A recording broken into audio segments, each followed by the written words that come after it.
Well, greetings, Cap fans, and welcome to episode 171 of the Captain America Comic Book Fans Podcast. I'm Rick Verbanis, and I am your host for this series, as well as I got this best gosh darn co-host out there. His name is Bob Lucius. Oh, Bob. Well, I was talking last night, Magneto and the Titanium Man, and we were talking about you, Bob. Oh, they said you were involved in a robbery that was due to happen at 2:45 in the Main Street. I didn't believe them, Magneto and Titanium Man, but when the Crimson Domino finally assured me, well, I knew. Magneto said, now the time come to gather our forces and run. Oh no, this can't be so. And then it occurred to me, you couldn't be bad. Magneto was mad. Titanium too. And the Crimson Dynamo just couldn't cut it no more. You were the law. Rick, you never cease to amaze me with your musical acumen. Oh, well, thanks, Bob. You know, I wasn't singing, right? You weren't? It sounded melodic to my ears. Oh, yeah. Yeah. Yeah. Do you know that song? Well, Magneto and Titanium Man. There you go. There you go. It sounds like a Paul McCartney jive. It totally is. As you know, Paul McCartney is my favorite musician, and he was in this little band after the Beatles called the Wings. Oh yeah, yeah. Yeah. Didn't they do a James Bond song too? Oh, Live and Let Die. Live and Let Die. Live and Let Die. Good Boom. song. Dun. Yeah. Dun, dun, dun. Oh yeah, yeah. Listen, the Wings had like a ton of hits. Mm-hmm. And yeah, Band on the Run, right? Was that one of theirs? Yeah, it just celebrated 50-year anniversary of Band on the Run. Great song. Oh, awesome song. It has many different what's the musical term? Sonnets. Where they go into it, like three completely different songs. I don't know the musical term for it, but anyway, yeah. I love me some Paul McCartney, but why am I singing about Magneto and Titanium Man, Bob? Well, could it be that today's story might have Magneto in it? No, it's Titanium Man. Oh, I read the wrong one again. Oh, damn it. Okay. Yeah. All right. No, you're right. It is Magneto. We are today covering Captain America Annual Number 4 from 1977, which does star Magneto as the villain. Now, this song, Magneto and Titanium Man, came out in 1975. It was the B-side to a single they were releasing. Do you remember B-sides, Bob? I do remember them. Some of them got darn good. Did you get the little 45s? I did. In the day? Yeah. In fact, when I was recently back home, in the home I grew up in, I actually looked around in my old bedroom to see if any of them were still there, and I couldn't find any. So they were pilfered long ago by somebody. But I was hoping some of those old 45s were going to be there. Now, speaking of pilfered 45s, my mom never let my sister, I guess, forget this, but she had one of those little 45 carrying boxes, you know? Yeah. And so you could take them over your friend's house, and play your 45s, right? Yeah. And she had a bunch of original 45s of the Beatles and Elvis. One of my sister's boyfriends at the time, he was a big Beatles fan. He was like, "Oh, can I see those?" And then they broke up and they never got them back. Oh no. Yeah. Yeah. I can do one better on that. Okay. Yeah. Not me, but a certain sibling of mine, and I won't name him, but my dad. Just mouth it. Nope. Yeah. I would never do that. I would not, like, for me, it's a matter of personal ethics that I would not skyline one of my siblings. But my dad had a ring. It was a cat's eye ring. So not an expensive ring. You know what a cat's eye stone I remember is, right? those. Yeah. Yeah. It was a cat's eye ring set in like Very a 70s. a silver band. And it had been given from my father's grandfather to his first son, to my dad, who was the first son of my grandfather, to one of my siblings. And he was on a backpacking trip in Northern Ireland. Mhm. and somehow lost it. And so the theory was it Why was did you just quote lost? well, because it's never been quite clarified whether it was pawned or given to a girl or Uh-huh. lost. Okay. So again, Laser. given from my great grandfather to the first son to the first son to one of my siblings, who I Hmm. won't mention by name. Yeah. Yeah. We won't go with the formula of first son No, at all. No. no, no, No. no. If you want your mind to wander in that direction, so be it. But Uh-huh. yeah, it's 4 generations of this ring being passed down, and it was most likely given to some girl he met in Ireland on a backpacking trip Uh-huh. at like age 18. Oh boy. Yeah. Oh boy. So, What does that have to do with 45s, Bob? How did well, you I'm one up just me on my these 45 story, Bob? these heirlooms, these family heirlooms, we lend them out or give them to like a Are you going on boyfriend a or a tangent, girlfriend. Know. Bob? I was specifically talking about 45s, and you I know, but decided I to did. take that Yep, and run with it I in a did. different direction. I certainly did. How dare you, Bob? I am trying to conduct a a podcast here. Mm-hmm, Our listeners expect, mm-hmm. none of these tangents to Well, just kind of go off on a I side. know I tangents. I'm going to tell you another one because the reason I have a golden nugget ring. You know what a golden nugget ring is, Rick? That I don't know. It looks like a piece of gold nugget, and it's a ring. Oh, wow. And for some bizarre reason, my dad, Marketing came up with a great name for that one. but they were in. My mom and dad were in Las Vegas Uh-huh. visiting me because I worked somewhat close, and we met in Las Vegas, and they were Uh-huh. visiting. And my dad happened to see one in the window of the store, and had his heart set on a gold nugget ring. And so my mom eventually like got him one, Okay. like for his birthday or something. And he eventually gave that to me several years ago. And my son has been hankering after it. And I'm like, there is no way I am giving you a golden nugget ring at age, 14, Okay. because I think we know what happens when 14-year-old boys get like something of value, right? And come across a girl. Yeah. They come across a girl. I want to go study with you. Uh-huh. Here's my box of 45s, or, my gold nugget ring, or my cat's eye ring. Uh-huh. Gone forever. So, All right. Well, since we're on rings, okay, I have a yeah. story about my mom had a mood ring. Mm-hmm. Do you remember mood rings, Bob? I most certainly do. Yes. So Yeah. one day, my dad, my mom were there, and maybe a couple other siblings, and they're talking about the different colors of what the different colors mean. And, something like, oh, well, red means you're angry, and blue means you're at peace, and green. And before anybody could finish, I said, means you're horny. I must have been like 8 or 9. I don't even know if I knew what horny meant.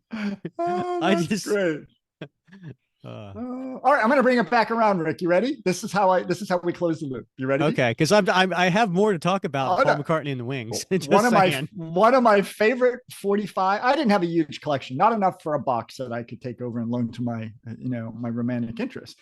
But my favorite 45 was an original Chuck Berry "My Ding-a-ling." Oh, that's Yeah, a you great remember that one. song? Yes, That was a my classic. ding-a-ling, Yeah, my ding. Yeah, yeah, yeah. yeah. That's a classic. That was It one of my. totally is. So back in the 70s, we used to get together on Christmas Eve, or maybe it was Christmas Day. I think, yeah, actually, I think about it. It was later in Christmas Day, like to my mom's sister's house, and all the aunts and uncles came over on my mom's side, and all the cousins and everything. And it came a point where I was the youngest of all the cousins. Not only was the youngest of my family, the 5 kids, but I was youngest of all the cousins. I was truly the baby. And so there were cousins there that were 12, 15 years older than me. And but they all took turns doing like oh, I don't know. What do you call a talent show type things, right? And Oh and they yeah, okay. talents. And Mm. every year, one of my cousins would get up with a guitar and play My Ding-a-Ling. It's a classic Christmas song. All right, can I get back to Paul McCartney and the Wings, Oh, I'm please? sorry. Go ahead. I know you like Paul. All right, so that Magneto and Titanium Man. I first learned about that song probably was in the late 80s, because it wasn't a popular, like it wasn't like a hit, right? It was, again, it was a B-side, but it was played live on a Wings Over America, I think was the name of the album. And it was basically songs from their 75, 76 world tour. Now, here's the interesting part. So he performed, or the band performed Magneto and Titanium Man. And when they did that, they had comic art of Magneto and Titanium Man and Crimson Dynamo up on the screen behind them. Wow.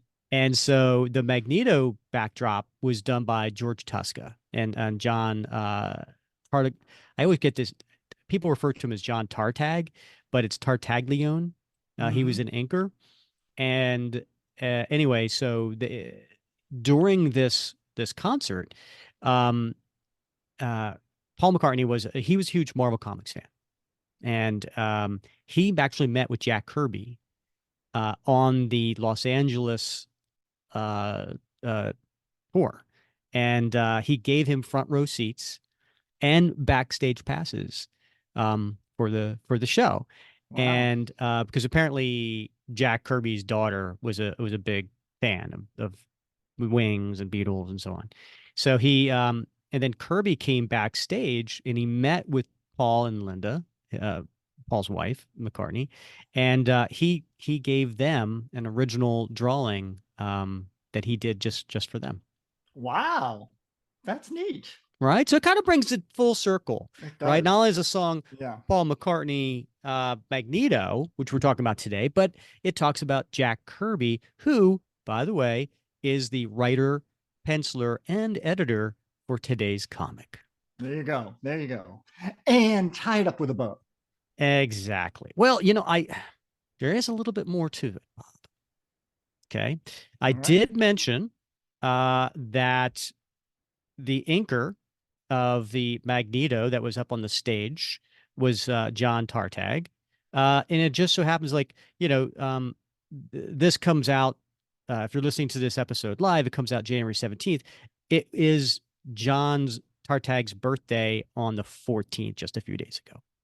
Well, there you have it. Happy birthday, John. Now it comes officially full circle. Yes.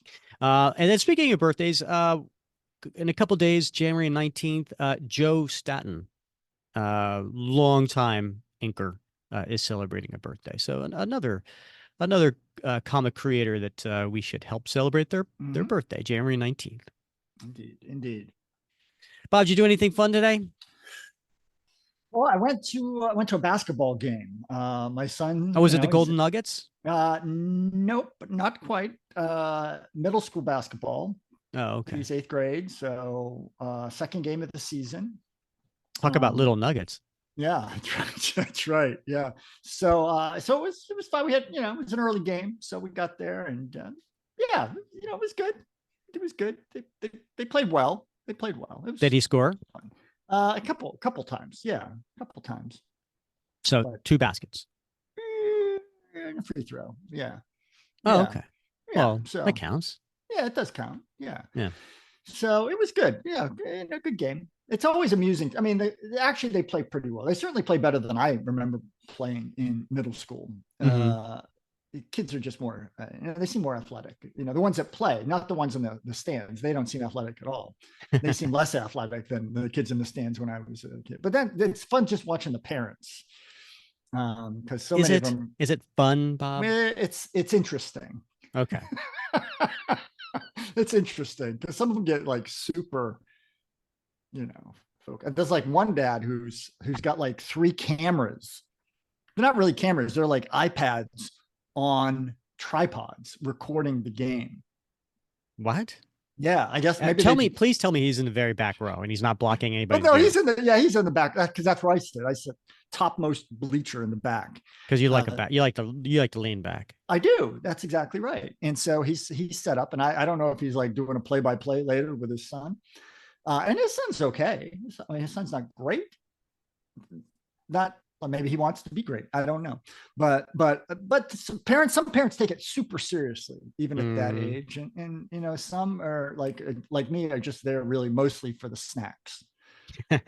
So the orange slices. There's no. I mean, like they have I particularly love when they play at this high school because they have like a snack stand. But they never have nachos in the morning. That's one thing I don't like about basketball is when they have morning games, there's no nachos with hot cheese. So what'd you have this morning? Well, no, there's nothing there I could eat. So I looked, I was like, I really don't want a bag of chips this morning. And I don't need any sour gummies. I'll just drink my coffee. So I gotcha. Yeah. For basketball. All right. So not the tallest guy in the world. And I also actually have a little bit of problem with depth perception because my left eye is a little weaker than my right eye. Or okay, it's a lot weaker than my right eye. So I never liked baseball because I couldn't hit the ball. Oh yeah, when it's moving, you need depth perception. Yeah. Football, loved football because here's this big brown thing coming at you and not nearly as fast as a baseball. Right. And I could catch those. That was not a problem. I could throw, I could catch, loved football. And I played basketball for one season. And you have to try out, and do all that. And I made the B team. Right. So I wasn't good enough to be on the A team. So I was on the B team. And I didn't play much on the B team. But in a whole season, guess how many baskets I made? 6. 1. All right, 1. Here's the tragic part. You ready? I didn't even see it. So here's what would happen. Yeah. All right. I would usually play defense. I was okay at getting in the way of people. But at one point I was open. No one bothered. Well, the other teams eventually realized there's no point in covering this guy. Yeah. Right. So I'm open. Yeah. And somebody passed me the ball because I was wide open. Yeah. And I had them like, all right, well, who am I passing it to? Who am I passing it to? And they're like, take the shot. So I was like, all right. So I take the shot.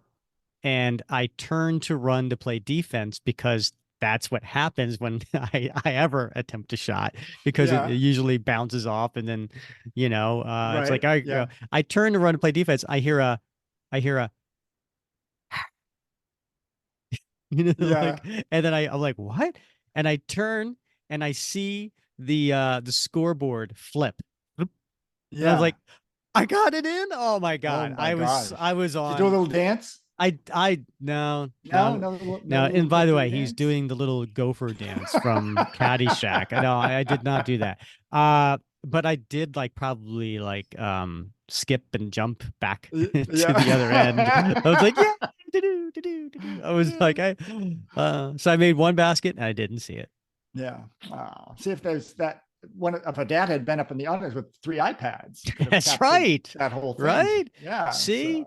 Today's so much better. It is. It really is. Yeah. All right, Bob, should we get to today's comic? We should. Interrompemos esse podcast para perguntar: quem você quer ser? Designer, engenheira, pedagoga, administrador. Quer saber? O Senac EAD é nota máxima no MEC. Tem cursos de diversas áreas, com conteúdo elaborado por especialistas do mercado e professores mestres e doutores. Ainda tem o Senac Carreiras, conectando estudantes a vagas de emprego em todo o país. Saiba mais em ead.senac.br/graduação. Uma pausa no seu podcast para falar sobre a beleza, essa força poderosa que nos move. No Grupo L'Oréal, nós criamos a beleza com sustentabilidade. Utilizamos em nossas embalagens 85% de plástico PET de origem reciclada. 65% dos ingredientes vieram de base biológica ou derivados de minerais abundantes. Grupo L'Oréal, nós criamos a beleza que move o mundo. All right. So we did promise of our 2024 bucket list that we would be getting to Captain America annuals. And here we are. Annual number 4 comes out in 1977, and the creators on this particular one, I already kind of gave it away as far as Jack Kirby and his involvement on this one. But yeah, he was the writer, penciler, and editor. The inkers, we do have John Tartag as one of the inkers. And then since it's a large book, John Verporten is also inkers. Colorist George Rosos, letterer Jim Novak. Now, this had a cover date of November 1977, but it actually hit the stands in late May 24th, 1977. Interesting enough, this is the second annual Jack Kirby did. He did annual 3, and then this one, obviously a year later. And this is around, this is during the same time that he is on the Captain America book. So this particular annual, like I said, hit the stands in May of 77, which was the same time as Captain America 212. So Kirby only went up to on his second stint with Cap, or third or fourth, depends how you look at it. But he only went up to 214. 214 was his last one, which was in July of 77. So this is the end of Kirby's run on with the character Captain America. After this, he ends up going to at least for Marvel, I should say. So after this, he does a really nice run on Black Panther and Devil Dinosaur and Machine Man. So those are the 3 books that he's working on in late 77 and all the way through 78, and then DC work and so on. But so yeah, we're kind of excited to get back to Kirby. It's been a while since we did a Kirby, Bob. It has. I mean, has it been since, certainly since of Tales of Suspense, probably. How long has it been? Oh, well, maybe we did the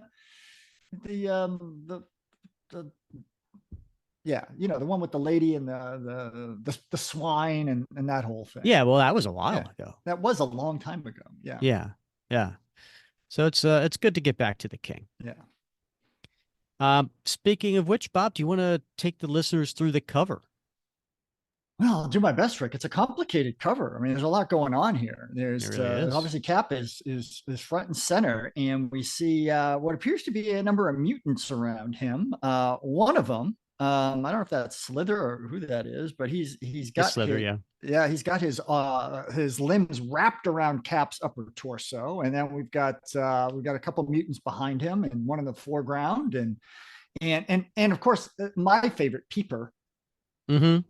Not the same one from Saturday Night Live, not Chris Kattan from Saturday Night Live. Some similarities between that Mr. Peeper and Peeper. There's flames going on. There's Kirby Crackle in the background, and then we see above it all the looming head of Magneto.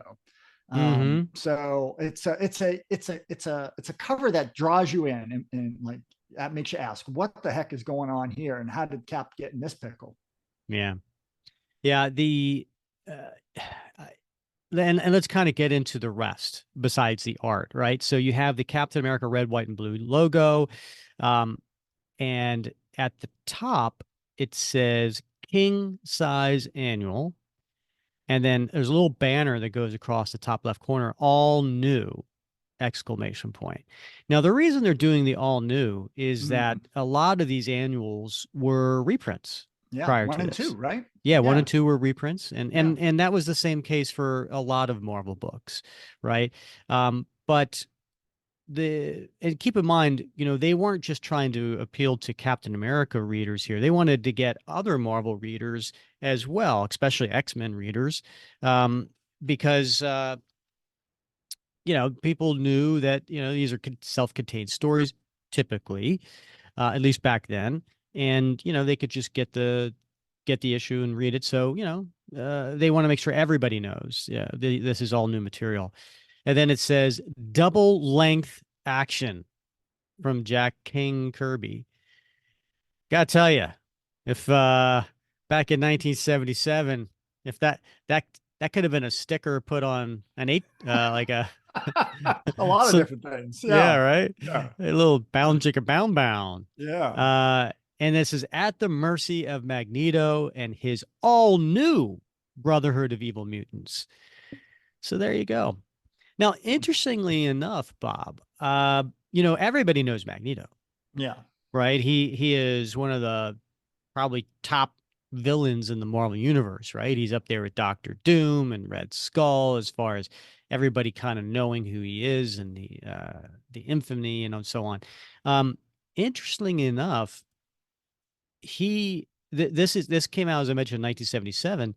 Um, the last 4 years, he only appeared in 4 issues. He appeared in just prior to this, well, not just, but probably like 6 months prior. He appeared in X-Men 103 and 104.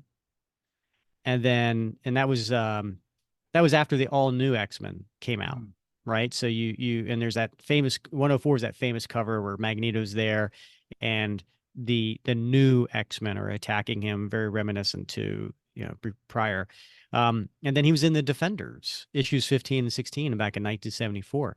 So he wasn't overused by any shape, Right. or manner, because so it wasn't like, oh, we want to boost sales, let's put a X-Men villain here. No, Kirby particularly picked him, and I'm curious to what that reason was. Huh. Well, All right. we're going to find out. Indeed. So we're going to get open up to the opening splash page. I'm going to read the little top, right? We don't always do this, but it is the 1977 version. So I want to read this. 1941, the world at war, and in a full security laboratory, frail Steve Rogers became Captain America, the American super soldier. For 4 thrilling years, he struck back at the Axis' treacherous attack until a freak stroke of fate threw him into suspended animation to awaken in the mid-1960s, a man 20 years out of his time. Since that day, Captain America has sought his destiny in this brave new world. Stan Lee presents Captain America. That's a very dated. It really is. Even by 77, it's dated. Yeah. Right. Yep. So interesting. Power for good or evil affects the destiny of all humanity. It is the battle for this power that plunges our most famous superhero into a bizarre and deadly situation which cannot be surpassed for sheer tension, terror, and transhuman turmoil. How's that for alliteration? Above all, this is a tale of mutants. Then, and add the greed of the villainous Magneto, and you've got the ingredients for the Great Mutant Massacre. And what are we seeing here, Bob? It's Cap being projected backwards with his eyes closed, like he's in pain, and he's flying backwards. And in the background, we see Magneto with his hands up with some rays coming at him. And Magneto says, "Greetings, Captain America." Magneto, you, Now that pulls you in, right? That really does. Yeah. And if that doesn't, what's going on here when I turn the page, Bob? It is a double page splash. Please take our listeners into what this gigantic image is. Well, it's got Magneto is on the right side and Cap is on the left. And you see, there's things flying all around this room. There's TV sets and there's a phonograph turntable. There's lamps. There's nightstands and books. Everything's whizzing around the room. And it appears like a big piece of furniture, maybe a heavy table of some sort, has just been hurled at Cap.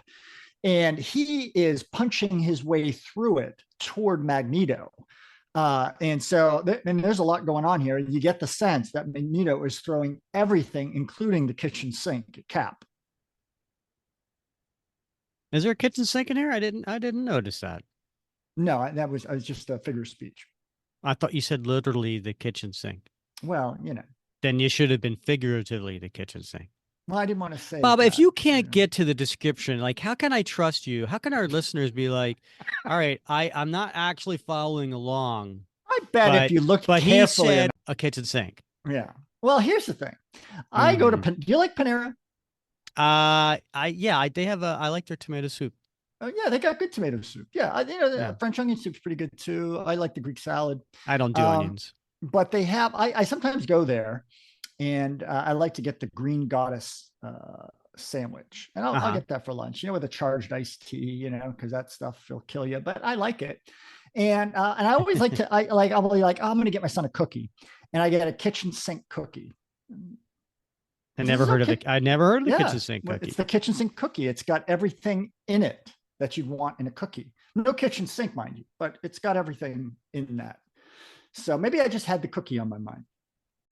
Okay. A bit of a stretch, but okay. Product placement for Panera. Hope you guys are listening. This episode brought to you by. All right. And so we see at the top left corner a want ad. Unique and talented mutant seeks home environment and care from concerned and sensitive persons or agencies equipped to help. An interview for interested parties can be obtained at the address listed below. All right. Wow.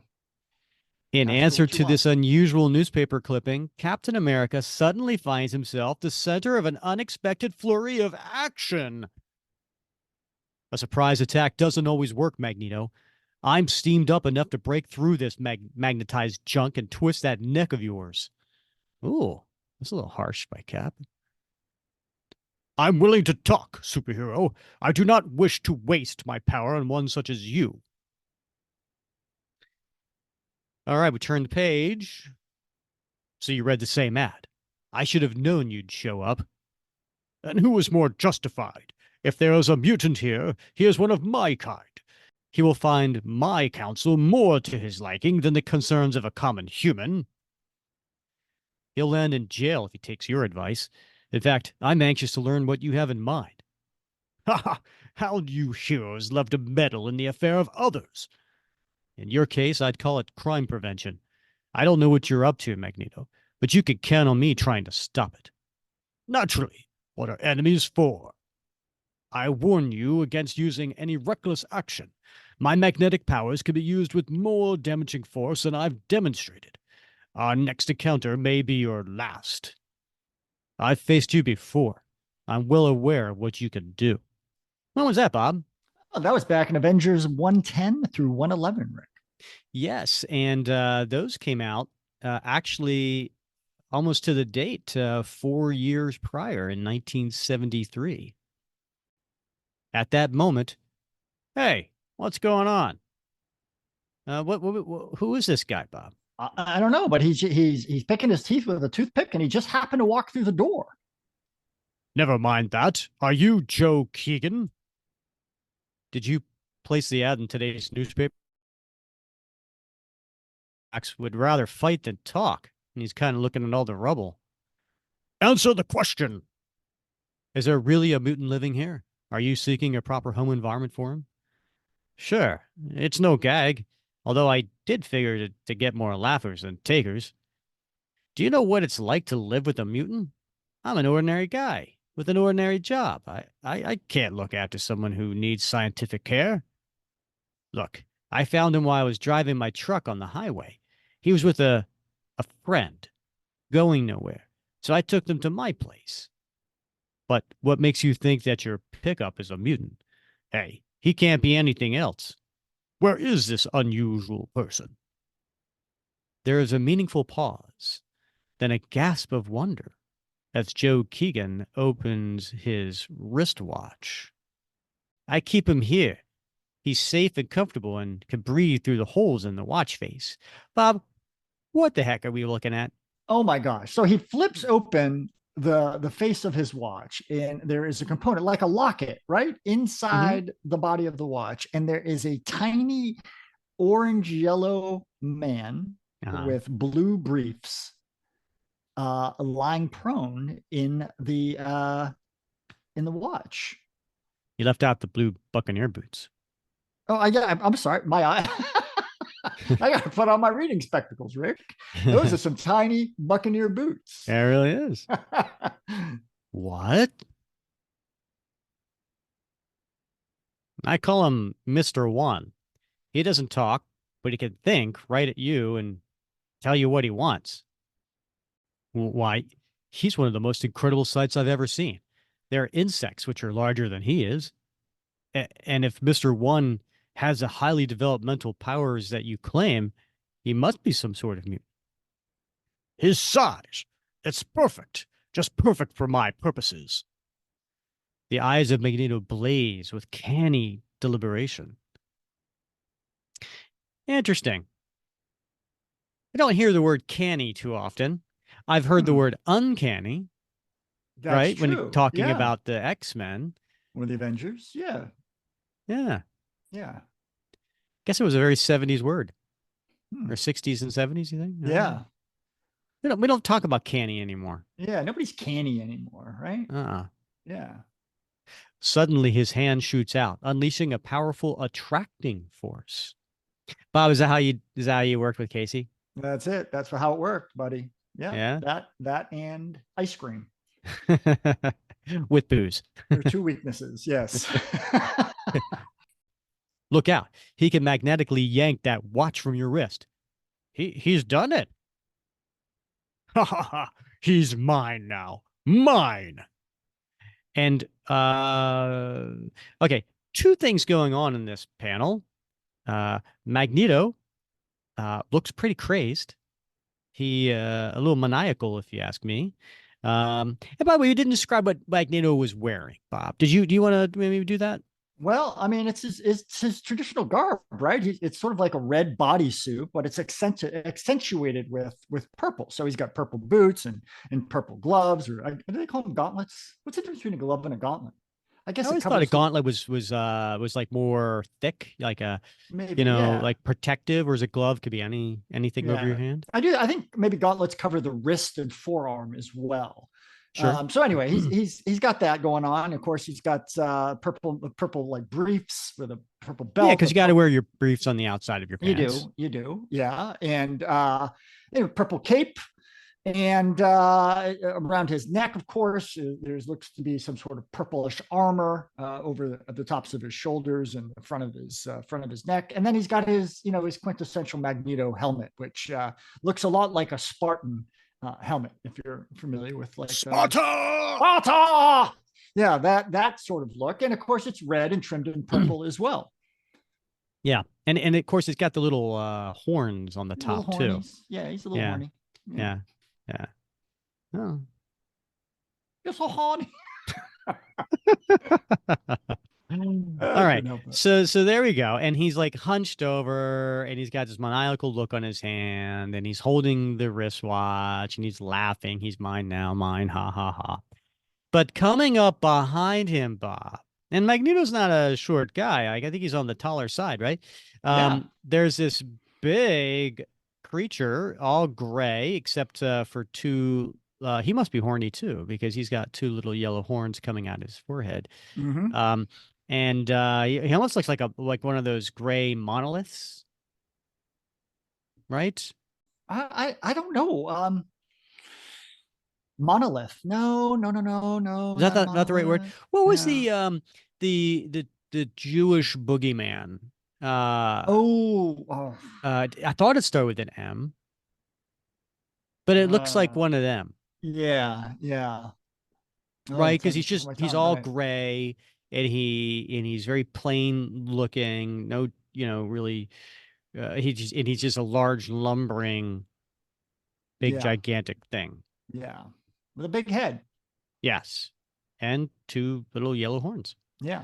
So he's coming up behind Magneto, and then next panel, he's got his big, gigantic hands wrapped around Magneto's helmet, and he's crunching it. Before Magneto can react, his helmet is suddenly caught in the crushing vice of great steel-like hands. Crunch! Poor jerk. I should have warned him about Mr. 2. He flips out when Mr. 1 is in danger. Oh! Mr. 2? Who is he? You didn't tell us. Yes, I did. He's the friend I mentioned. He was holding Mr. 1 in his palm when I met them. I'll take him back now. And he grabs the wristwatch out of Magneto's hand. When Mr. 1 is in safe hands, Magneto is hurled with terrible force through the wall of the room. Only his magnetic powers save the Master Mutant from serious injury during his fall. And it makes a loud noise. Bam! Soon after, the tricky swine, his monstrous confederate, was lurking in the back room, ready to strike. You'll all pay dearly for this. Magneto will not be defied or defeated. I'll be back for Mr. 1. He is destined for work in the service of Homo Superior. And he's shaking his hand at the sky like an angry old man. With a very, very crunched helmet around his face. Yeah, he's going to need a new helmet. Yeah. Magneto seeks out his hidden Magna craft and speeds out of sight. That inflated megalomaniac fell prey to his own eagerness. Still, if he returns, we better be long gone. Well, it seems that I've inherited the job of straightening out this situation. I advise you to accept my help. You've got Joe Keegan's vote. In fact, I was hoping that a sincere super type like you would show up. You could place these two in the care of responsible people. Will you do that? I can, Joe, and I shall. A week later, Steve Rogers visits the SHIELD Department of Medical Research. Now, what's he dressed like this time? He's got a wonderful blue two-piece suit on with a red tie, and he's got his hat. It's not a fedora, is it? Is that a fedora? Yeah, it's a fedora. Yeah, fedora. Close enough. And it looks like is he carrying? I guess he's not carrying his attaché case in his left hand, but he's in a civilian garb, but he's in business attire. Yes. And one of the scientists, and let's describe this room, right? Because there are a whole bunch of scientists who are wearing masks and doctors, scientist coats with ties in the back, and they have protective gloves on. They have protective, all encompassing mask hood that covers their entire face and head and ears and everything. Because, it's a very, they want to make sure, I guess, a protective environment, right? And here comes Steve Rogers, all casual, like just walking in. Yeah. But there's a lot of zany Kirby-like equipment. It is a Kirby lab. Yeah. All you got to say. Come in, Mother Hen. Your two chicks are doing fine. I'm glad, Doc. They have the potential for developing into a problem. It's Mr. 2 I worry about. If that giant were to grow difficult, he could wreck this place. And then the doc pulls down his mask so you can see his face. It's strange that you should mention it. His behavior seems to depend on the well-being of Mr. 1. Let's go into my office and review their progress. Yes, I'd like to see their file, Dr. Hasley. Somehow I continue to feel like a concerned relative. Inside the doctor's office, Steve receives access to all pertinent information. As you can see, both are in good physical condition. Odd, Mr. 1 can't talk or use his limbs, yet he exhibits no evidence of physical or mental disability. He's as sound as we are. True, but he's never known the need to fetch and carry. You see, all that is done for him. Steve is then taken to an adjoining room where... What do we see, Bob? We see what appears to be some sort of high-tech Kirby-esque crib-like device, surrounded by all kinds of mechanical arms and other implements. And in that device, in that crib-like device, is Mr. 1. It is very Kirby-like. We believe that Mr. 1 controls Mr. 2 by mental command and relies upon him for any task involving physical labor. One thinks for the other, and one works for the other. It's a symbiotic relationship. Thus, they both survive. I assume that this is the environmental system you built for Mr. Wan. It seems to supply everything: sunlight, fresh air, proper nutrition, the whole schmear. The whole schmear, Bob? The whole schmear, my friend. That was a 70s, right? That's all. I haven't heard that since Seinfeld went off the air. Yeah. I was that also. No, I'm thinking of for Laverne and Shirley, the theme song was Shamil, Shemazel, Hassan Pepper Corporate. Yeah, right. Yeah. All right. And then we looks down into the crib that you mentioned, and there's a glass that is over top of where Mr. One is laying. This glass case magnifies him for study, eh? For that and communication, Steve. He's awake. You could talk to him if you'd like. Use this microphone. Amazing. But how's he able to reply? What? There are words forming on his screen. And what do the words say, Bob? It says, I don't want visitors. I need recreation. I want to get out of here. His electronic brainwaves are operating units in a hidden computer. He's beginning to show signs of unrest, like his chum behind that window. Now, I find this interesting, that the guy says the brainwaves are operating units in a hidden computer. Emphasis on the word hidden. Now, why would he have to say that? Well, that's because Jack Kirby didn't draw a gigantic computer, because back then they were all gigantic and could take up the room.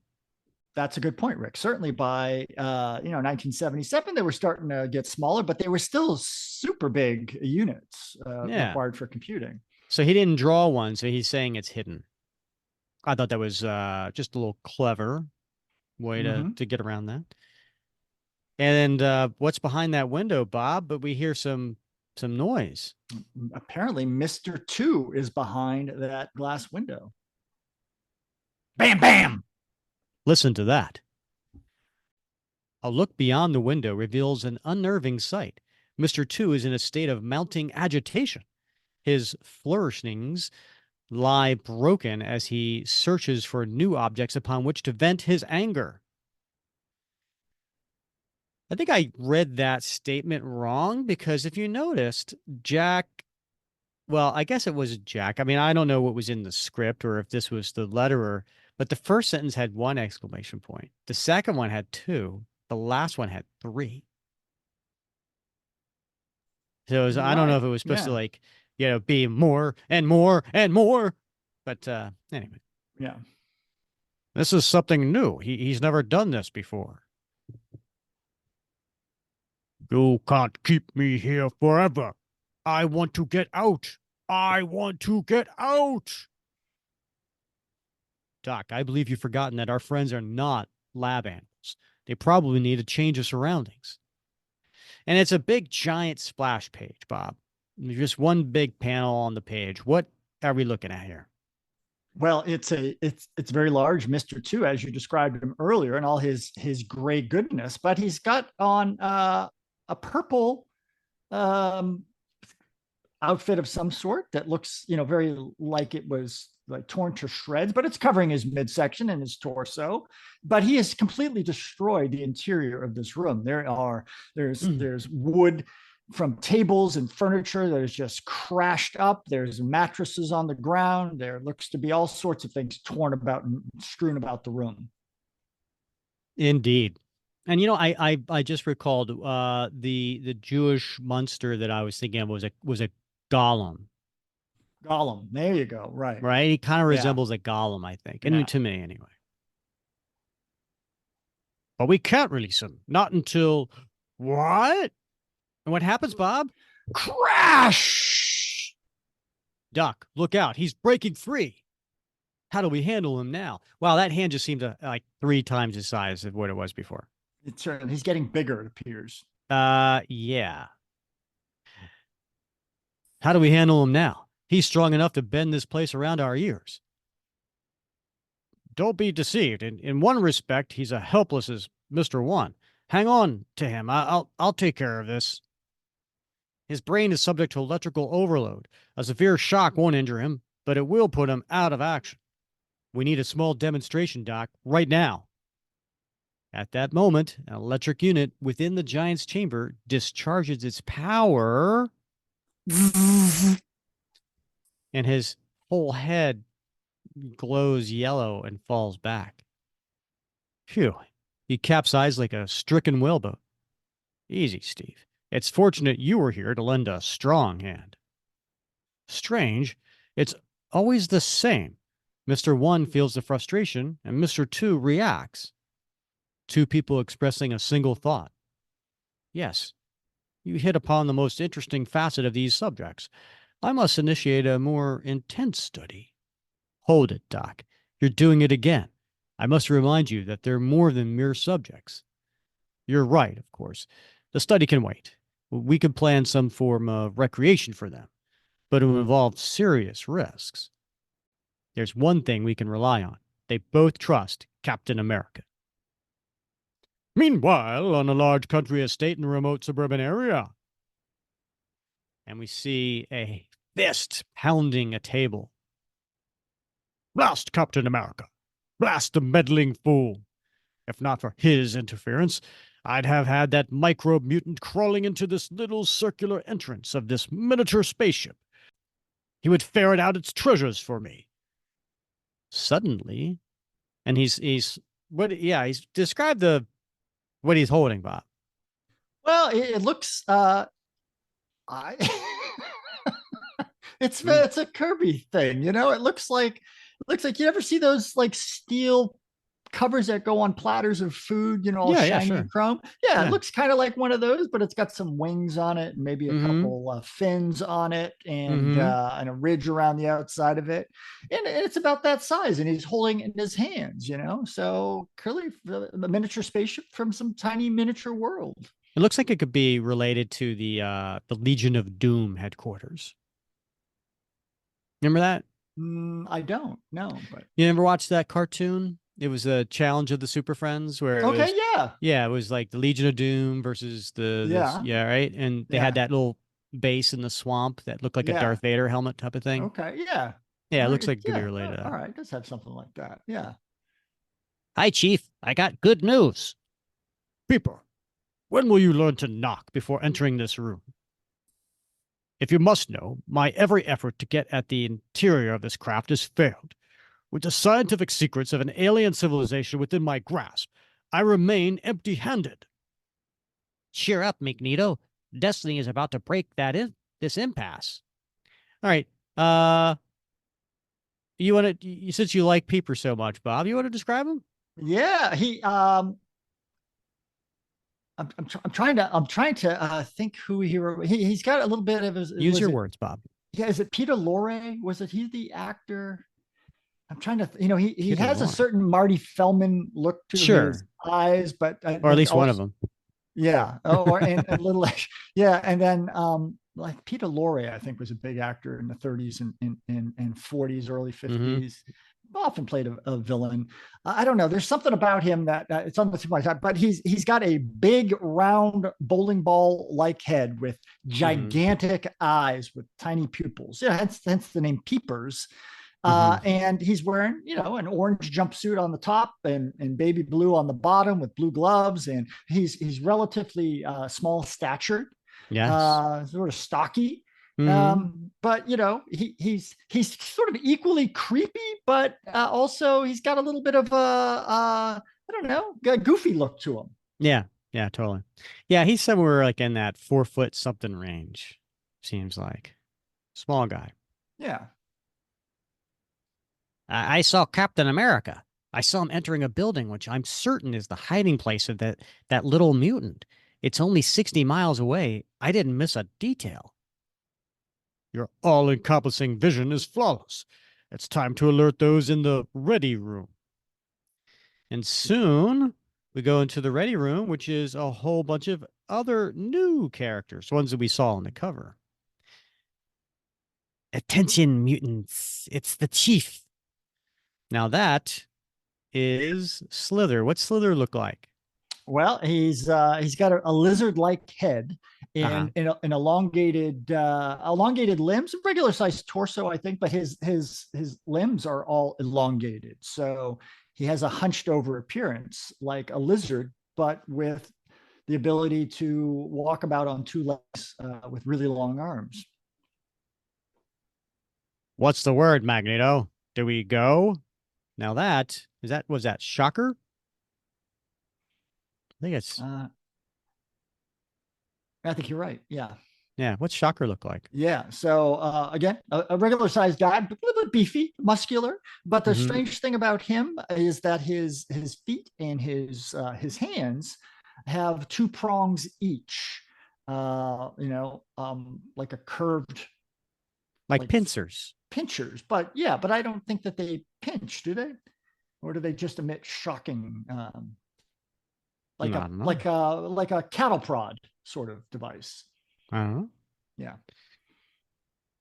We're itching for action. Hey, Burner.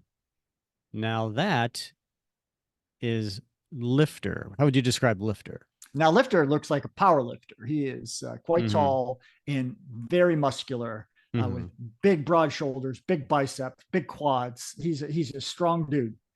Yeah. He looks like he could be on Darkseid's group of, apocalypse men or something. Lifter, you're playing my song. Now who's Burner? What's he look like? Well, Burner, he regular sized guy, purple pants, got a yellow top, but his face and his hair looks very much like Douglas Fairbanks Jr. If you're familiar with those old swashbuckling movies. Errol Flynn? Well, Errol Flynn too. Yeah. Yeah, he's got an Errol Flynn look to him. So Douglas Fairbanks Jr., Errol Flynn, that's sort of like 1930s, that early 1940s leading man sort of look to him.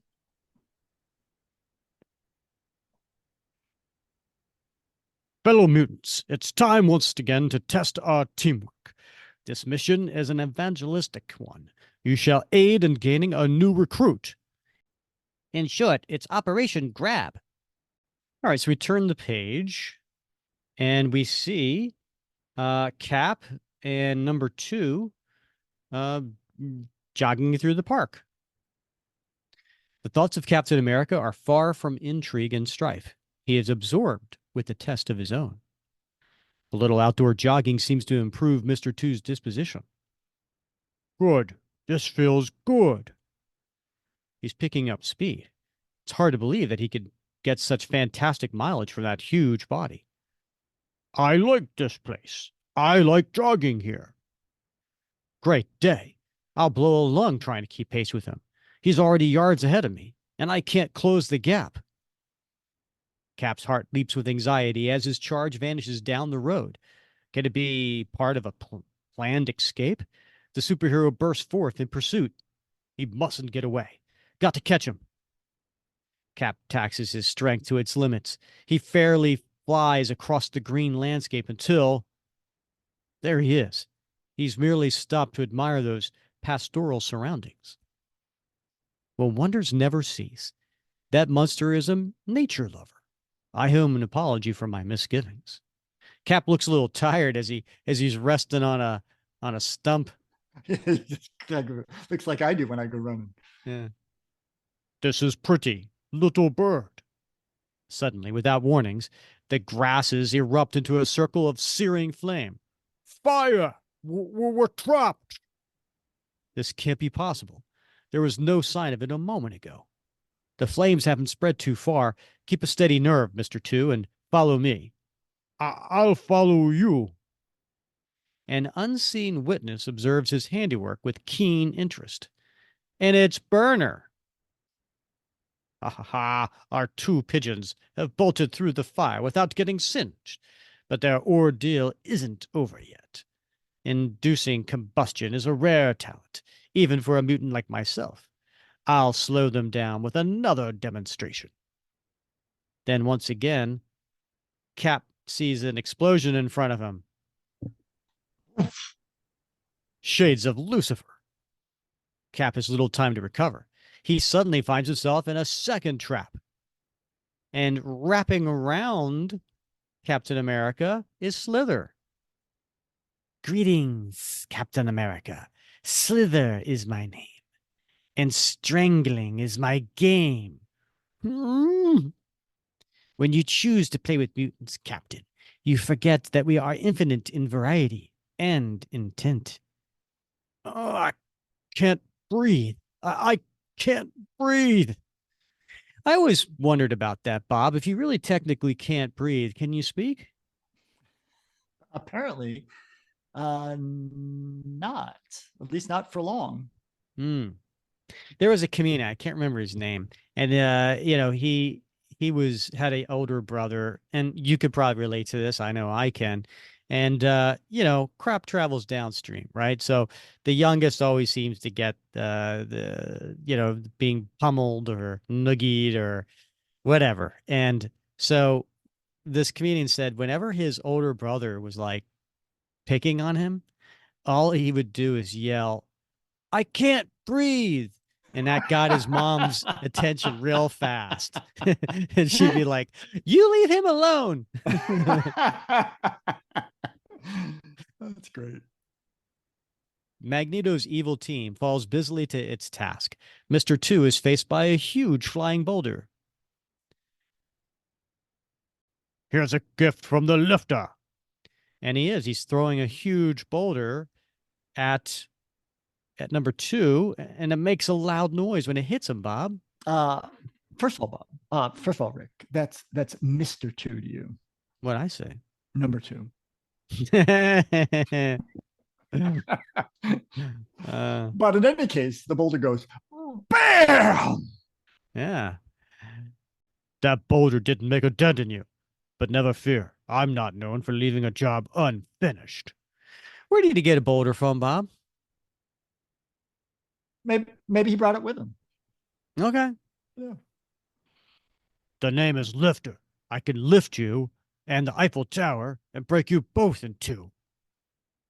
"You may do the first, but you'll never get the chance to do the second." And he,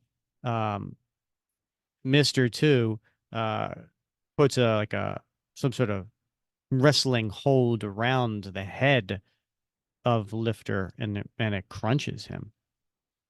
Mr. 2's massive strength quickly disables his attacker, but suddenly, we see the pincers coming of the Shocker. Have you ever gotten the Shocker, Bob? Have I ever gotten the Shocker? Yeah. Like a cattle prod? No, but I do. We have a family tradition. You should Google it. Shocker. Oh, maybe I will later. Yeah, after a couple drinks.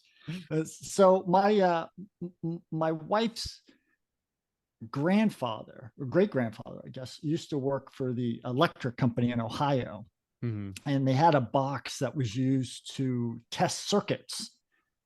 And so my father-in-law has that box now. It's like a wooden box. It certainly was built in the 1910s, 1920s, and it has a hand crank on it and 2 electrodes. And it used to put them on different ends of the circuit, and you'd crank it to make sure that the circuit was. Now they just hold them while another person cranks the, and see how long you can hold on while it's shocking you. Or they like to daisy chain people. This is what we did at Christmas. Oh my God. Yeah. There's so many people you can daisy chain, or have one person hold it in one hand, one person, and then you kiss the second person and see how much of a yeah, it's crazy. So, I'm going to have to change the rating on this particular episode to mature. Talking about daisy chains and kissing and shockers and cranking and it's a wild and crazy show. Apparently. "If you think you won, mister, there's a shock coming to you." "I'll get to you in a minute." Because he just got shocked bad. That panel is just one screaming face of Mr. 2. And then Lifter comes up. Have you noticed their names all end with a "er"? Well, you're right. They do. All Slither, right, you got lifter, burner, burner. slither, Mhm. peeper, lifter, shocker. Yeah. Well, they Is are it? as described. It's true. They I are think named what they do.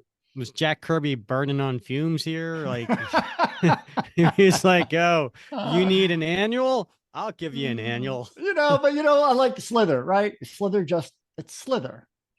It's not like, Black Mamba, Copperback, he's just very like I name Copperback. him, whatever, Copperhead, whatever the whole damn Serpent Society. He just names them what they do, Uh-huh. right? Simple. He's Yeah, a simple burns, man. he peeps, he lifts, and he shocks. Yeah. Yeah. So Lifter comes up. Your electrotox flattened him out, Shocker. He's as powerful as a battleship, but he couldn't take your current. I gave him all I had. He'll stay down. Mr. Two makes feeble attempts to move, then his mammoth bulk grows slack. His eyes seem to close in sleep. The sight of a helpless opponent does not deter Lifter's anger. The mountainous mutant increases his own gravity. His knotted fist now weighs as much as a steel crane.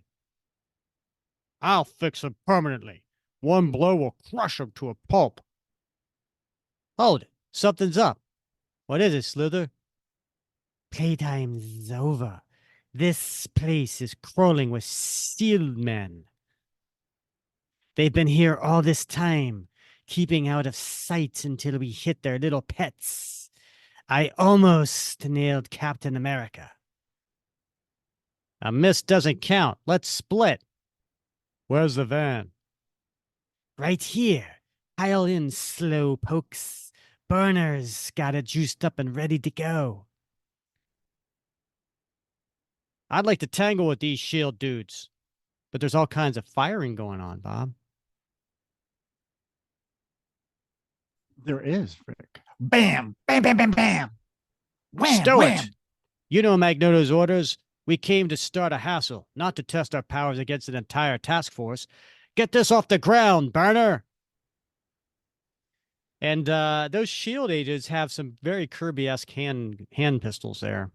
They do. They're very futuristic, but they appear to still fire projectiles. Mm-hmm.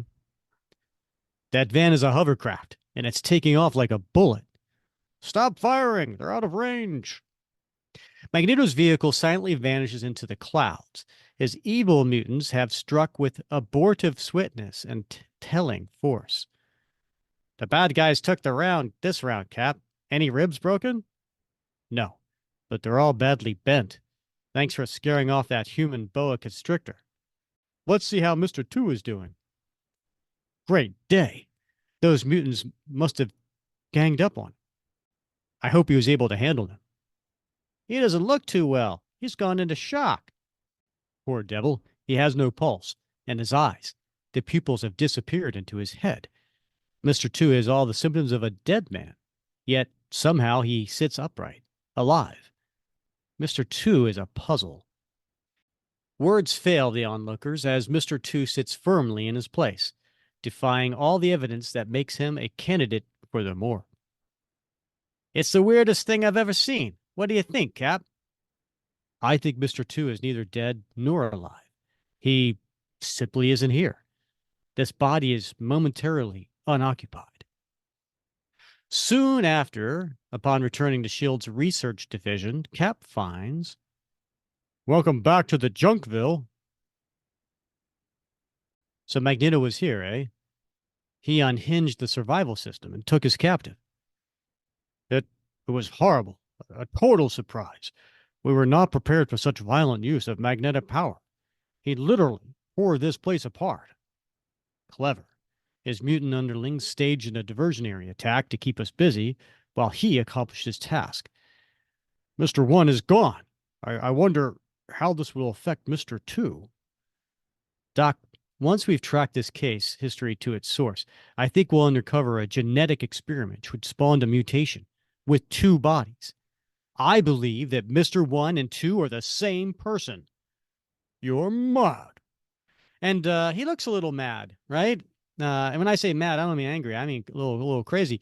Because there's a big zoom in on Cap's eyes, which are really widened and dilated. Meanwhile, at his secluded estate, Magneto marvels at the sight of his coveted catch. Say that 3 times fast. Incredible. Fantastic. I've got him at last. The smallest man in the world. I'd have attacked the Pentagon itself to get you, little chap. How perfect you are for the task I have in mind. A most extraordinary feat for so small a gnat. He hasn't moved since I brought him here, yet he seems well enough in limb and spirit. Could it be that he's contracted some sort of paralysis? Or is this some sly little maneuver to defy the will of Magneto? I warn you, Gnat, this trick won't work. There are simpler ways to outwit sly deceivers. You'll move, Gnat. You'll move if you want to survive. This is mere candle flame to me, but to you, it could be searing volcanic heat. Will you move, Microbe, or risk incineration? Magneto, the others have returned from their mission. They want to make a full report on their collision with Captain America and that Goliath of a mutant. The fools can wait. Tell them to stand by until I'm ready to see them. That's another time Peeper just kind of bursts into the room without, being announced. Red Skull would not tolerate that. No, absolutely not. Or the Red Skull. We've done enough of that, Magneto. We've served you well. Now what's in this for us? Yes, we pulled a diversion for you before, but we'll never learn what you stole. Oh, you mean that top secret job? Magneto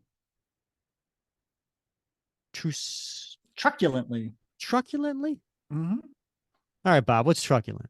Truculent means like to be like we're in a bad mood, I'm gonna do this, but I'm not happy about it, and I'm mad at you for it. Ah. Yeah. You sound like a man who's seen that many times. Like sounds like you're quoting someone that says that to you a lot. Could be. Yeah. This is what I seized. What? You risked our lives for that toy? We were shot at by every man at the Air Force Base. For that? Behold, you mental midgets, a spaceship from the stars. It's small, but it's real, an actual visitor from some distant galaxy. But it resists all efforts to penetrate its interior. Not even X-rays will enter its hull. That's why our little man is here, to do that very job. And we kind of zoom in on the face of number one, and he looks a little concerned, frightened even. Mr. One listens and is fully aware of the base nature of his captors. Further torment awaits him at their hands. The tiny features strain with intense concentration. The skin knits and tightens. The eyes begin to close as the mind leaves the body. For there is another form to flee to in time of danger, a larger, immensely stronger form. At that very moment, Mr. Two springs to life in the confinement of a titanium cell at S.H.I.E.L.D. See, there's that Magneto and titanium man, Bob. Guards, I must get out. And he's pounding the... Bam, bam, bam, boom. He's up again and ready to go. I hope this cell can hold him. Yeah, better come right down, Cap. Soon after. Come in, Cap. We sure could use you. It's happened. I expected it to happen. What on earth are you getting at? There's no Mr. 1 and 2, just a single mind which hops from brain to brain in 2 distinct bodies. You're right. Let me out. I can lead you to Magneto. I know where his hideout is located. I'll bet you do. Your other body's in that hideout now. But this is unprecedented. A man who could be in 2 places at the same time? Let him out, guard. We've got somewhere to go. Thanks, friend. There's no time to lose. You see, if anything happens to my other form, I won't last long in this one. One cannot exist without the other. Great Scott, you are in danger. I'll order a squad to... No squads. No platoons. Or companies, either. They would be warned by your approach. I must go alone. Be reasonable. I know how you feel, but even with your great strength, it would be suicide. It will be suicide if I don't go. All the power of S.H.I.E.L.D. would be useless against the might of Magneto. Surprise is my only hope. I'm still going with you. Sure, deal yourself in. If I should die, let it be in the company of my friend. If only I'd been able to reach Xavier last week, I'd feel a lot better about facing Magneto with the X-Men by my side. Now, that's an interesting comment. I'm fairly certain during this time in 1977, the X-Men were still considered criminals. Mm-hmm. Right? I mean, to the general populace, I guess they have not so much to Cap or the Avengers. Yeah, I don't know, Rick. Never been an X-Men reader. I had my day. Did you? I read X-Men starting with 200. I want to say that was somewhere in the 80s. I can't remember. I probably read it for 15, 20 years. And then I got bored with it. Oh. It just seemed like the same story over and over again. Yeah. And yeah. Yeah. Meanwhile, in a high tower of Magneto's lair, saucer-eyed peepers scan the wide horizon. Huh. This is a great place to be while the others are probing that spaceship. Shouldn't Peeper be probing the spaceship? Like, isn't it like the one guy there who is like... Well, maybe he's only good for long distance. Maybe, what do they call that? Nearsighted? I don't know. Maybe he can only see distances. He's farsighted, yes. Yeah, whatever it is. Yeah, he can only see the distances. Okay. He can't see, up close. He's like me with my cell phone. Where are my readers? I know, right? The mutant's powers of vision enjoys a range of hundreds of miles. Like a natural telescope, it can define detail denied to ordinary humans. That is why Cap and his companion are spotted on their way to stop Magneto's mutants. And sure enough, Cap's flying some sort of like S.H.I.E.L.D. mini helicarrier, because it seems like it's got a helicopter top, but it's also looks like a little spaceship there. Peeper wastes no time in sounding his alarm. To your battle stations, everybody. It's trouble. Big trouble. They're only 10 miles away and closing in fast. Captain America, somehow he found us. We'll make sure he never reaches this room. Good. Now we can finish this fight. See to it. This moment is crucial. Look, Magneto's about to transfer that little guy to the spaceship. And very carefully, too. And he is. He's got tweezers, and he's holding the little orange guy by his boxer briefs from behind and just like giving him the ultimate wedgie. Yeah, that's going to be his new superhero name, Wedgie. Suddenly, an alien signal, geared to admit a form of proper size and shape, triggers the airlock. You've done it. The door is wide open. And our inspector is about to board this ship. A jet copter pushed to maximum speed delivers trouble soon after. What do we see here? We see Mr. 2 crashing through the wall of this house. Yeah. Such a loud crash, too. Yeah. Crash! Now you'll answer to me, you dogs. This way, Puddinhead. We're waiting for you. Ha ha ha. The fools always fall for this trick. And he wraps around Mr. 2. Hold him, Slither. I'll do the rest. Forget it, mister. We don't appreciate your services. And Cap throws a shield right into the head of the Shocker. It's Captain America! Stop him! Let's see if you could do the job. And then the shield is ricocheting back into Cap's hands. We sure can, Flag Waver. In fact, Lifter and I are aching for a crack at you. And Cap punches Lifter right in the solar plexus. Full punch away, fool. I could take all you got. Lifter has increased his body density to astounding limits. He has the strength of a stone fortress. Cap is caught in the crunch of this terrible power. One mighty blow can kill him. His arm, hard as a rock, it's stand by for oblivion, chum. It's too early to claim the stakes. This game's not over. And Mr. 2 takes Slither off of himself and throws him around Lifter, wrapping around him. Lifter, look out! And with that, Mr. 2 comes up and punches Lifter, sending Lifter and Slither sailing.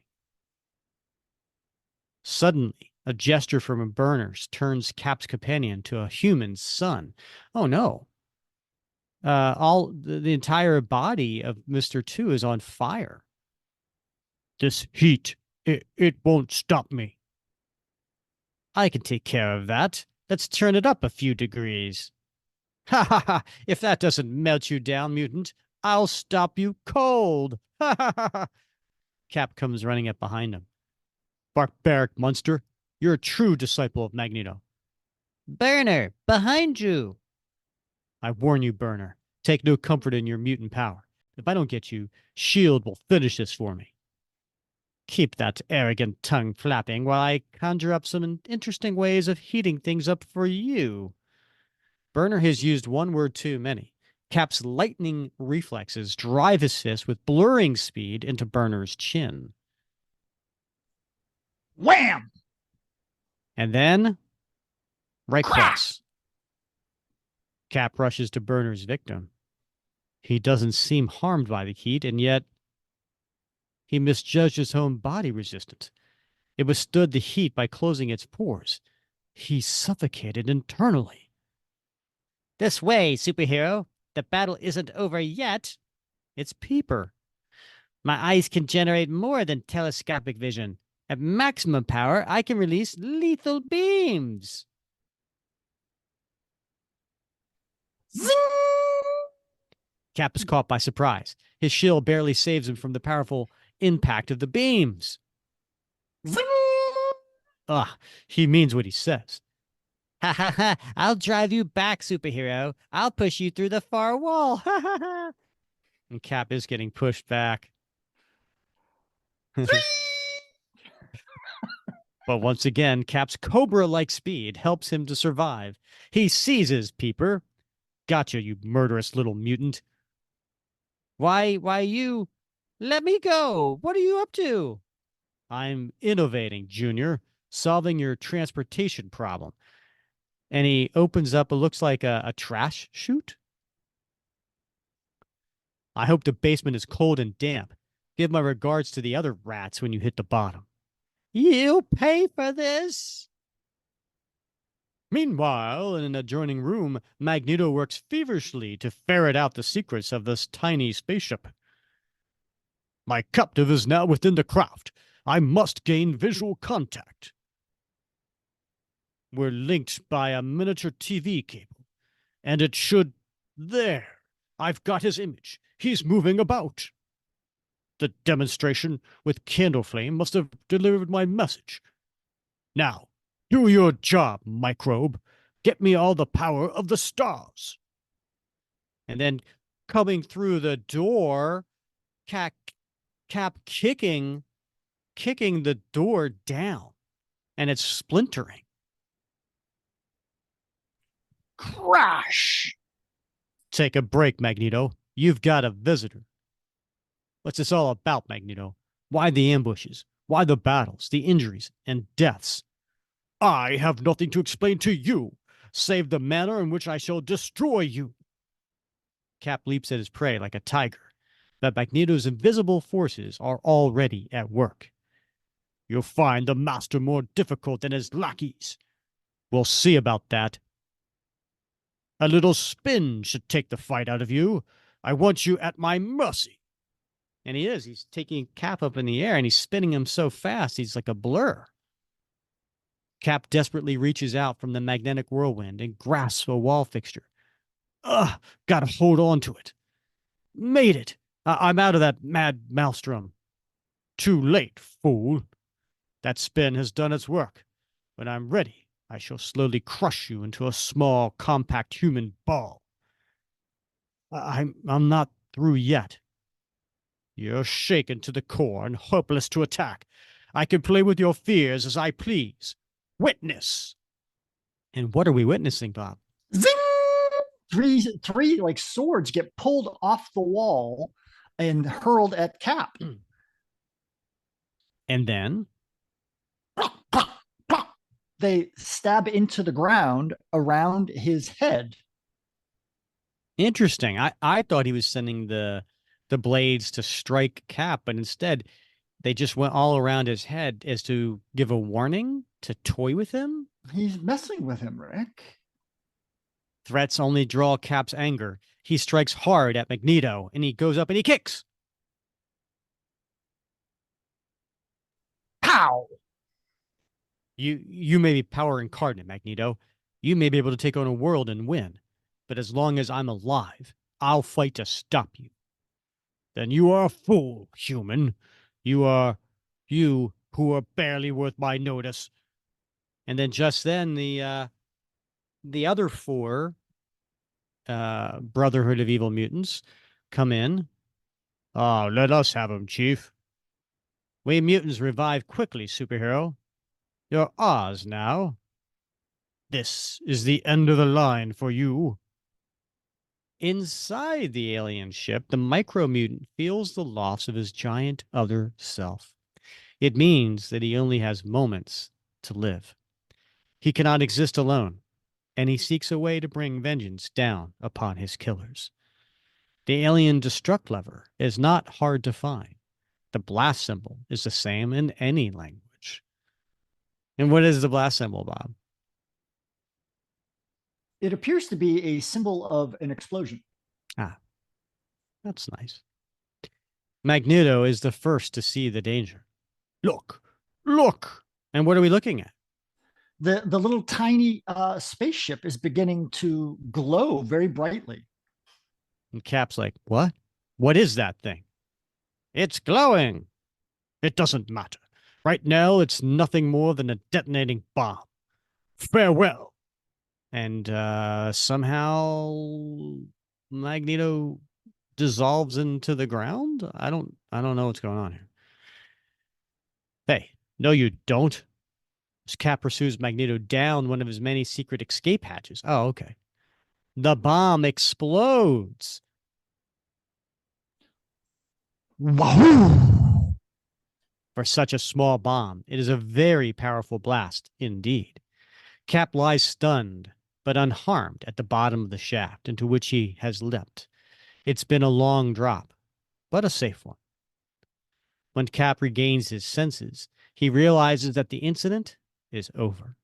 The mutants, the house, everything above him is gone. There is no sign of Magneto, but Cap knows that somewhere he's alive and plotting another brand of mischief with which to plague Cap's dreams. And Cap walks down the underground tunnel. The end. Wow, Rick. All right, Bob. That was 34 pages of Jack Kirby's story. Initial thoughts? That was a pretty good story. I mean, I thought it was good. I enjoyed the creativity of Mr. 1 and Mr. 2. as sort of, an innocent pawn stuck between the forces of good and evil. And I like that idea of, occupying a single person occupying two bodies. That was very creative. And yeah, I agree with that. Let's pretty talk neat. about that real quick, right? Yeah. Like two bodies, one person doing at the same time, right? And one is strictly about the mind. Well, like why does he need to be in two bodies, right? Like if that mind can go back and forth, why didn't he just stay in Mr. Two, which can move around, and the other one Yeah. is kind of helpless? Would you want the ability to have two bodies in one mind? Huh. Would the other body have big boobs? No, Because you'd never leave the house. I'd never leave the house. Yeah, I'd just be play with my boobs. No, I don't think so. I don't know. It never really fully explained. A little bit of a theory there, I guess, a hypothesis about like how this mutant was created. The result of an experiment. Probably not something one would prefer, but it was just the situation. These guys, this one being stuck with. So making the best of a bad situation. But can you see advantages to it? Like, is there any way Sure. on Earth that you would want to have two bodies, one mind? Yeah, I think it makes some sense, right? I mean, for Mr. One and Mr. Two, you sort of, I don't know. I'm like maybe like Mr. Two, maybe that body had some limits about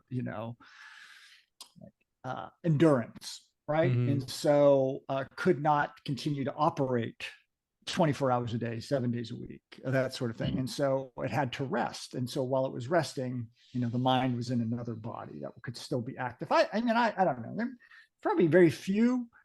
It really wasn't fully explored. It's a shame that poor Mr. One exploded and Mr. Two died, because it would have been an interesting thing to maybe explore further. Yeah. Yeah, I think so. I think there's a major disadvantage of having two bodies and one mind, though, because it was very clear if one body goes, the other one dies. It's not like you have an extra one. You know what I mean? True. Yeah. Like if I could see a major advantage if one died, you just went into the other one, Yeah. right? Like then, hey, you could do more stuff. You could you wouldn't be as worried about things. You're like, I got a backup plan. You know what I mean? Right. Like, Yeah. if something happens to this one, whatever. Yeah, sure. I'm gonna eat and drink whatever I want, and and enjoy Yeah. life, and take risks and things like that. I got a backup body, but in the fact that you don't, and that if one goes, the other one goes. I wouldn't want that in a million years, because that's two bodies you got to worry about as opposed to one. Well, that's true. That's true. But I mean, in Mr. One's case, if he was just stuck with his Mr. One body, that certainly had a lot of limitations. So it did allow him to experience the world and do things that he would not otherwise have been able to do. I mean, best case scenario is we just have a body like Cap, That's true. a single one, like Mhm. Steve Rogers, right? Yeah. Post serum, of course. Yeah. I'm telling you, the pre-serum's no fun. It's no fun. All right, Bob, you get to go first. Ooh. What is your favorite panel in this story? All right. Well, I'm going to go with that first double page splash. You suck. I know. It's so good, though, right? I mean, It is. While it does not actually have literally a kitchen sink flying around, that I've yet been able to discern from this, there's lots of other good stuff. I mean, it's just such a dynamic splash, right? Mhm. With everything whizzing through the air. There's a lot of things to like look and see in terms of detail. Mhm. And it's just a great, fist punch through that flying piece of furniture. It's a great piece of art. It is pretty cool. It is pretty cool. What about yourself? I gotta say too, and I know I've said this before on this show, but it's been a while and so on. Back when this was new, in 1977, I was just a kid. Now I know you were in the Marines by this point, but I wasn't a big fan of Jack Kirby. Yeah. I thought his art style was juvenile. I thought it was very basic and plain and not realistic, and as far as the facial expressions and things like that. And because we're getting early George Perez, we're getting early John Byrne, we're getting more, we're getting Neil Adams, right? We're getting a lot more realistic type of art, and this always seemed, I don't know, like I could draw it, right? And I certainly, as I've gotten older, I've come to appreciate the mastery of Jack Kirby. But in this stage in 1977, we're not seeing his best work. And it's okay. You know what I mean? Like Yeah. like some of the stuff that we covered before, in the early Cap or Tales of Suspense, like some of, like, we would get a lot more of these really cool double page splashes that you just you went over, right? Like there have been that, and there have been like some fantastic equipment and all these different things. We didn't get so much that here, but it was okay in my mind. So if I'm going to go with a favorite panel that, since you took that one, I'm going to go with page 7, panel 1. And that is where Magneto's helmet is getting crunched. Yeah. With the 2 big fists on either side, or 2 hands, I should say, on either side of the helmet, crunching it. I you don't see anything like that, Yeah. normally. And so it was a little, especially back in 1977, I'm sure it was very shocking to see this. So yeah, I'm gonna go with that as my favorite panel. All right, that's cool. I think you make some fair critique. One of the things I and I got to be honest here. I was the same way about you when I first got into comics and started reading Cap, and went back and started reading some of the old stuff, particularly the second run here. Well, the art was a lot different back in the 40s, Bob. Yeah. But like this second run, that ended with 214. You're right. I mean, there were some things like Kirby did great, but I never liked like his faces. Yeah. And like Joe Keegan in this particular story, it's just sort of very blocky and just jarring to look at. And even Donna Marie, from that part, she's a man, baby. Yeah. yeah. I just, but so much of his other creativity outweighs those limitations. And in retrospect, definitely the king. So yeah. So how about a t-shirt, Rick? What are you going to put on slap on a t-shirt? I'm going to go page 28 and the very first panel. And that is when Cap's got that shield ricocheting back into his hand, and he's coming through the hole in the wall. And they say, "It's Captain America. Stop him." And he's like, "Let's see if you can do the job." That's a cool panel to slap on a t-shirt, right? It is. It is a very cool panel. That's a good selection. I like that. Thanks. What are you putting on a t-shirt? Well, I'm going to go with page 8, the 4th panel. It's the one with Cap standing there. It's kind of a tiny image of him, but he's standing there with his arms crossed and his shield in front of him. And he says, "Well, it seems that I've inherited the job of straightening out this situation. I advise you to accept my help." Yeah. I just want that on a t-shirt because that's how I am in life. Yeah. Yeah. I advise you to accept my help. I'm here to help. I advise you to accept my help. Yes. All right. What's going on in your time capsule? Well, we talked about this in the beginning, and you're right. This was the end of an era for Kirby, at least as far as Kirby and Cap were concerned. And so I'm thinking about the cover, and I'm thinking about that Kirby crackle in the background of the cover. And we've seen a lot of imitations, but nothing beats the original Kirby crackle that so populated his work in the 60s and 70s. And I think it really, when you see the Kirby crackle, you think 1970s, 1960s. And yeah, that's a bygone era of the Kirby crackle. Okay. All right. I like that. And for you, Rick? Oh, Bob, I'm going to go with page 14. just page 14, the whole page, The whole because page. that is the first time we are seeing the new Brotherhood Mm. of Evil Mutants.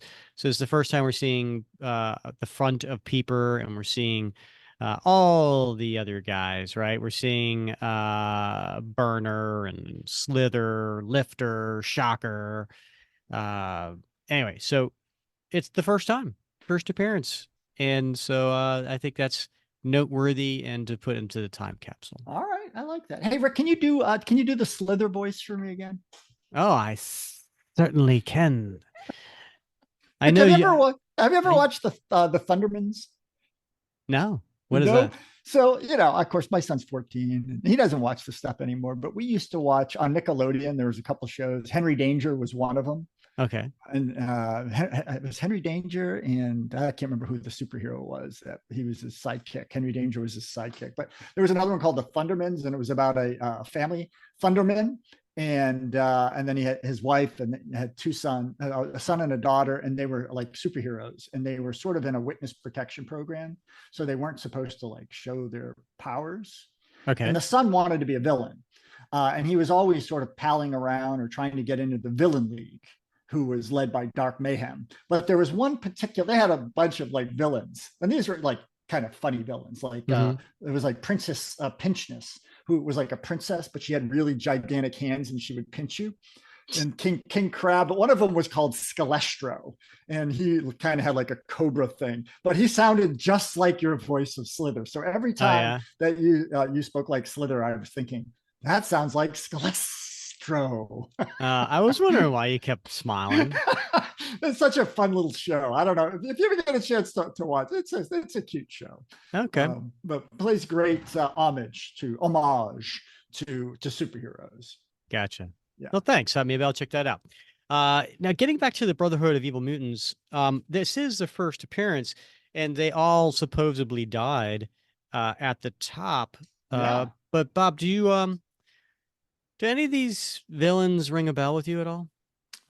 They really don't. I mean, I think they came back many, many issues later, right? In Cap. Exactly. Yeah. Yeah, that's what I wanted to kind of bring up, is that it was issue 344. No, 343. So issue 343, they came back. And so that was written by Mark Grunwald. And that was the, oh gosh. Do you remember the cover where it was John Walker as Cap and Lamar as Battlestar, and they're up in the sky and they're falling, and then there's a boulder above them, and there's like these mutants that are on top of it. Yeah, they're breaking out other mutants. Yeah, that's them. Wow. That was I think Lifter, who was making the boulder, fly, and then there was the guy with the flames, and there was Peeper, he was shooting rays from his eyes. Yeah, they were all there. Wow. Okay. That's quite a hiatus. Yeah. I mean, because that didn't come out until 88. Yeah. Came out in 88. So years, I mean, there's 11 years later, and Mark Grunwald decided to resurface these Jack Kirby creations. That's kind of cool. That is cool. Yeah. All right, Bob. Well, next episode, should we talk about that? Sure, let's do it. All right, we're kicking off recap, which is where we're going to cover some comics, but not go through them panel by panel, not act them out. We're just going to talk about the stories and kind of go through them and share our thoughts on those.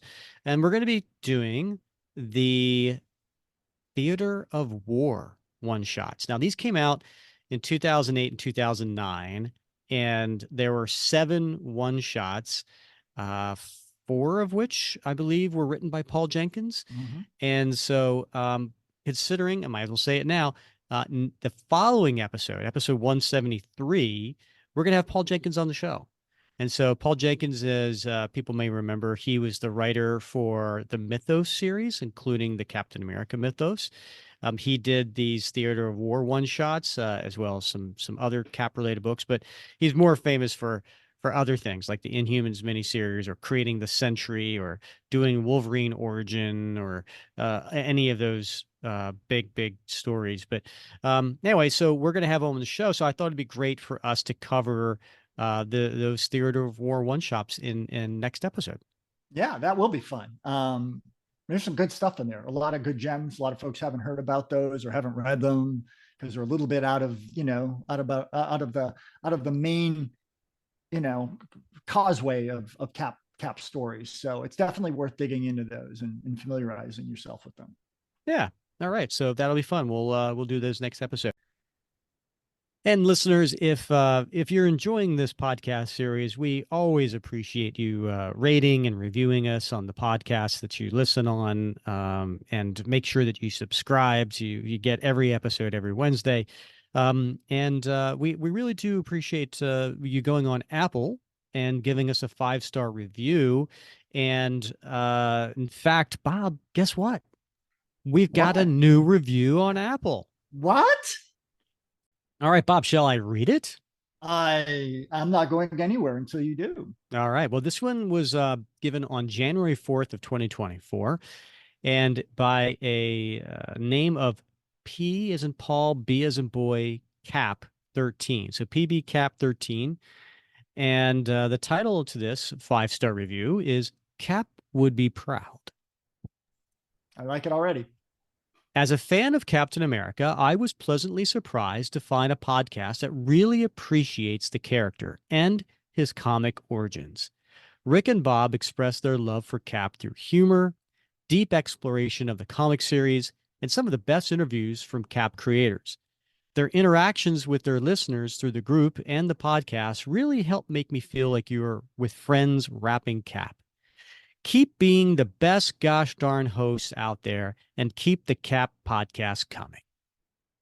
Ah, yeah. Well, thank you, nice. PB. We really do appreciate that. PB gets it. Absolutely. Well, Yeah. thanks. And if like I said, if you want to get your review read, just go on Apple and leave us a 5-star review. We always sincerely appreciate those.